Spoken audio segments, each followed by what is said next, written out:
ഇയ്യോബ് അധ്യായം 8. അതിന് ശൂഹ്യനായ ബിൽദാദ് ഉത്തരം പറഞ്ഞത്, എത്ര കാലം നീ ഇങ്ങനെ സംസാരിക്കും?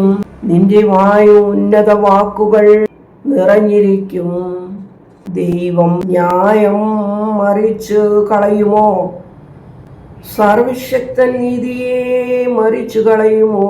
നിന്റെ മക്കൾ അവനോട് പാപം ചെയ്തെങ്കിൽ അവൻ അവരെ അവരുടെ അതിക്രമങ്ങൾക്ക് തക്കവണ്ണം ഏൽപ്പിച്ചു കളഞ്ഞു.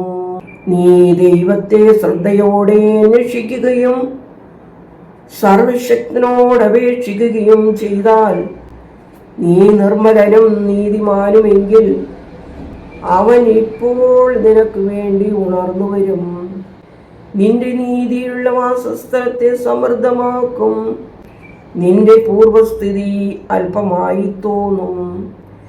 നിന്റെ അന്ത്യസ്ഥിതി അതിമഹത്തായിരിക്കും.